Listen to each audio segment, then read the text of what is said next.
Gamers, gamers, gamers! Has this ever happened to you? Oh, man. What's the matter, you Mountain Dew water balloon? Oh, there's a new game that everybody's talking about. If only I could play it in 4 to 5 business days from now. Then have I got the deal for you! Introducing Gamefly, your one-stop shop for everything from the latest hit video games to a figurine for faith that is 100% certified waterproof. If you thought physical media, much less the U.S. Postal Service, was dead, you can kiss my... You can call it today for a deal too good to find anywhere else. Modern gamer, retro gamer, phone gamer, anyone's welcome at Gamefly. Browse your selection of Xbox 360 titles, a good bit of which you've never heard of. Look, this game has dimension, it's in HD, and even we think it sucks. Get the hell out of here! In case you're wondering, oh man, I really want to watch that WarioWare get it together with Coming to America. Don't worry, we also sell movies now, I guess. Visit our website to be waylaid with the lowest ever ads you've ever seen. This is an actual problem I've been having for about a month now. Which congressman do I call to make it stop? Gamefly, where we always say the gamer is always right.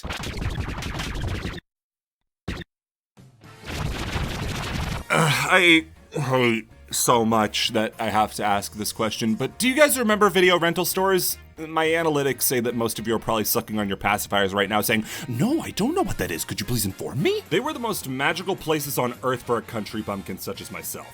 Whenever me and my family wanted to rent the latest hit film like The Last Mimsy or Lady in the Water, my family had bad tastes. Or my brother and me looking at all the games. Now, we were landlocked to the GameCube and the Wii, but that didn't mean that we didn't get to look at Xbox 360 games like Street Rats looking at a puppy through a shop window. And now I get to buy all the Xbox games I want. The video rental store went by many names. Most of you know it as Blockbusters. Giga-chads such as myself know it as Hollywood Videos. Whatever name it went by, they were all the exact same. They had shelves upon shelves of movies you'd never heard of, weirdly colored carpeting that you had never seen anywhere else, an air conditioner that was exactly too loud. It was paradise. I have the fondest memory renting games like Sonic Adventure, Rabbids Go Home, to Blob, getting a Mountain Dew Code Red and drinking the whole thing before we even got home. And wouldn't you know it, I feel a lot healthier ever since I stopped doing that. Video rental stores were where some of my fondest memories were formed. I had to baptize my kid in Hollywood Video. You couldn't stop me. Man, I wonder whatever happened to video rental stores. Oh yeah, this guy. Oh, look at me, I changed the entertainment industry. Yeah, sit down, buddy. Yeah, Netflix kind of smashed it out of every other video rental store since you weren't really inclined to get out of your house to go to a building just to see Astro Boy. The comfort was finally in your own home. Late stage capitalism and all that, but how else am I supposed to watch The Pest? It was worth it. Suddenly the joy of getting to go to the building where Night at the Museum 2 lived was in your own home, and it was amazing. I would wait by the mailbox and wait to see if that red envelope was in there, and if it was, oh, I'd tear that baby up, read the little description on the disc sleeve, watch the movie, and that's actually kind of where the relationship ended. Netflix was a game changer. Game changer. A Netflix for gamers! The United States' most at-risk minority would be given salvation in the form of a Gamefly. Okay, I know I made it sound like Netflix directly led to Gamefly's creation, and it did a bit, but let me explain. Gamefly was established back in 2002 and did work on the model established by Netflix as a mail-in rental store. You'd go to their extremely 2002 looking website, pick out a game, send your home address, bada bing, bada boom, you're playing Toadstool Tour. Okay, you must be asking, where's the catch? Yeah, you know, like the late fees or the shipping costs, where's the part where you bleed me dry? Ah, son, that's the beauty of Gamefly. See, we took those things and threw them away. Out with the late fees because Gamefly was a subscription. Yes, you thought that every streaming service making you subscribe like you should to me was a new thing. It goes all the way back to Gamefly. And Netflix, which introduced a model just like it in 1999, all for the low, low price of $22 a month. That's outrageous! Gamefly, even today, because, yeah, Gamefly isn't dead, is a super pricey platform, making it seem all nice with these alluring price tags. Look, the most expensive model now was our oldest budget option. Games. Please don't look at the small gray text. Gamer. Well, you might say that can be expected. This wasn't like Netflix or other movie rental places. Games aren't exactly something you sit down for 2 hours and never touch again, unless you're Sonic Forces. You're clocking in a lot of mileage on a game before you ship it back off to Gamefly. 8, 9, 10 hours, even more in some extreme cases, and without late fees, how else did you expect them to turn a profit? Well, turn a profit they did, as by 2009 they were attempting to breach the NASDAQ and become a publicly traded company. At the same time, they were holding steady with just under 350,000 subscribers in the US. But easily what pushed Gamefly the most around this time was their TV presence. Yeah, that thing you give money to occasionally watch Simpsons reruns used to serve a purpose, letting you in on all the latest and greatest Gamefly deals. They would be running day in and day out on all the major news networks, Nickelodeon, Cartoon Network, The Hub, all 3 major television channels. They'd take a lot of different forms, from interviews with kids just like you about how Gamefly was cool to the average adult reaction to bad gotcha pulls. Gamefly ads were not just inescapable, they were memorable. Was that memorability through sheer force of will, being beaten over the head repeatedly until eventually you're forced to remember it whether you like it or not? Yeah, obviously, but they also had everything else you needed for success. They were loud, in your face, just like gamers! They made sure to push some of Gamefly's most prominent features in these ads, like the less than honest fees, and the fact that Gamefly would let you buy a game directly from them if you liked it at a crazy discount. Come on down to Gamefly, kids, we'll give you a $59 game instead of a $60 one. Then they were giving away 1 month free trials like it was going out of style. You'd watch the commercial and get a secret exclusive 1 month free trial if you could manage to find the joystick hidden on the site. It was in the exact same place every time. You could even update your game queue, and yes, they removed every unnecessary letter from the word queue to make sure you knew exactly which game you were getting next. Every console from GameCube, PS2, Xbox, Game Boy, Wii, PS3, Xbox 360, PSP, you were not short on options by a long shot. Now, getting games via the mail was all well and good. Postage stamps are my god after all, but what if instead of going to a store to buy a game, you went to the information superhighway to do it? And I hate buying things. It means money leaves my happy place. I want to give smaller amounts of money for more things. Speaking of loving money, Gamefly must have been rolling in it come 2011, since they were making some big money moves. At this point, they had acquired both the news site Shack News, no Q, very important, and Moby Games. I've used Moby Games for research for this channel in the past, so it's like Gamefly's been with us all along. It was Shack News that was the most important one, since along with the site, they'd acquired all their video game streaming technology. Now Gamefly could skip the hard part and beam the gaming right into your lap with the power of the internet.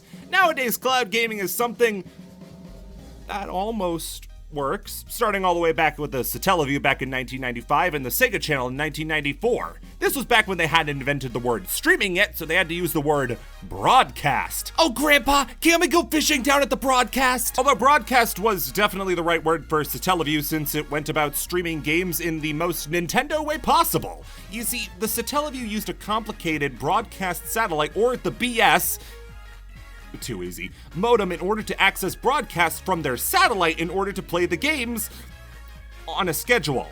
Yeah, the satellite wouldn't exactly allow for on-demand streaming, which would be safe for those guys who made Crazy Taxi.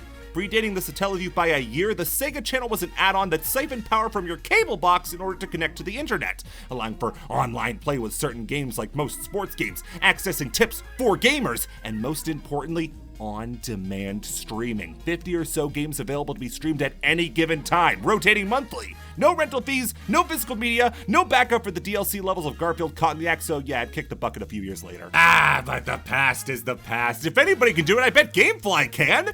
It's not like this idea came out of nowhere though, since Netflix had gotten into the streaming game not too long before. Not game streaming, just the poor choice of words. Netflix changed the entertainment game forever when they popularized streaming as a way of consuming media. Just so the gamers in the crowd don't nod off, the first time I ever experienced Netflix streaming was when they sent a free Netflix disc that installed the Netflix channel on the Wii. Prepare for the sound of my childhood. Oh yeah! This was the greatest high you could ever achieve as a child, so why not do the same with Gamefly? Gamefly's streaming model was like this. For a varying fee of from $7 to $10 a month, you got to stream games to your smart TV, then use a phone or a video game controller as a video game controller, slap an internet connection in there, and you finally have reached gaming nirvana. Singles flirt up, your life is all mine! But you remember how streaming even today is a cumbersome experience that can take 2 hours to load a game that's only one? Imagine doing that before the internet actually worked. Yeah, streaming movies and streaming a game are two totally different beasts. You don't have to use the controller to tell Bruce Willis which way to go in Die Hard. You're sending a signal from your controller to the TV, which sends it to the computer you're streaming off of, and then that stream bounces all the way back to your computer. Doesn't exactly help to the fact that Gamefly's streaming computers were in the middle of Israel, the heartland of America. The most telling thing, I think, for how this didn't exactly go as planned is despite the fact that I saw their ads all the time growing up and rewatched a ton of them in research for this video, I had no idea Gamefly had a streaming service. This was their answer to Netflix, and I had no clue they were even doing it. Clearly, it was worth something to somebody, though, as it was bought up by somebody, and that someone was...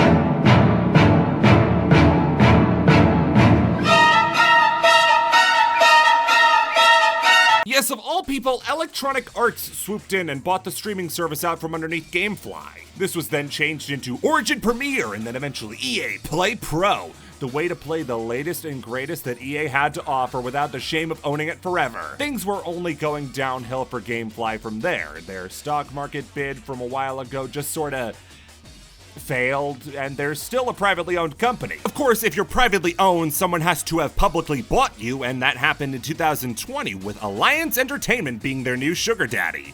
For the life of me, I can't find a morsel of useful information on what Alliance is or what they do.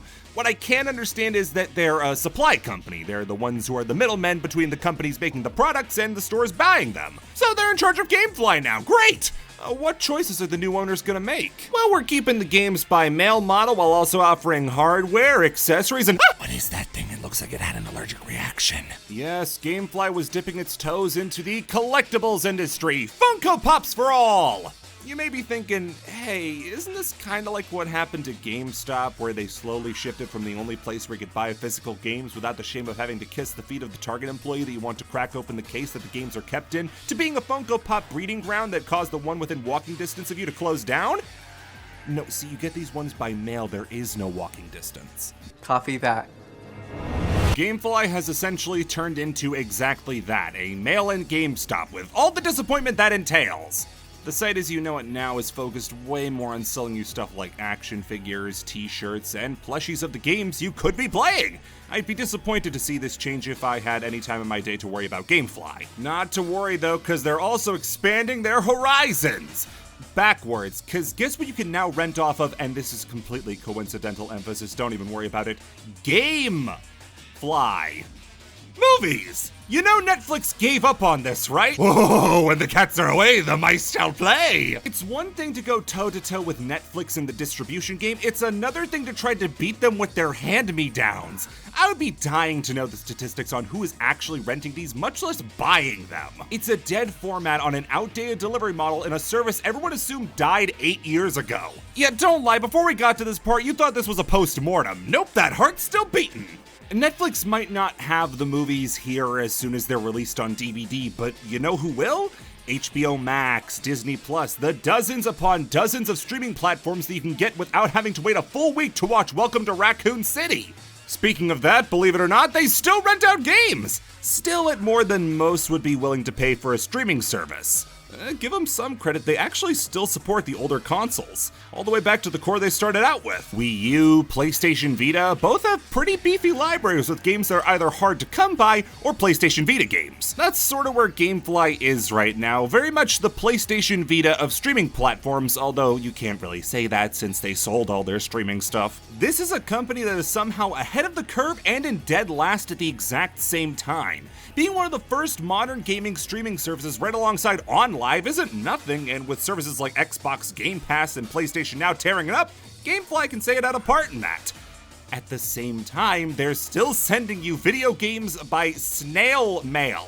I think that's really what's holding Gamefly back from being anything. They're still doing something that basically everybody else has given up on for the faster, more convenient, and cheaper option. Listen, mailing games is cute, it's fun, but at the same time, it's painfully slow. There's a reason it went out of style in the first place. If a package isn't there in the same hour you order it, people start burning stuff to the ground. When I was a kid, I thought Gamefly was the most magical thing on earth. I mean, I couldn't use it because my parents weren't paying for all that nonsense, but still, it was something special. Now, it's out of date, it's old, and it's barely clinging to relevance. Sad to say, it's Blockbuster.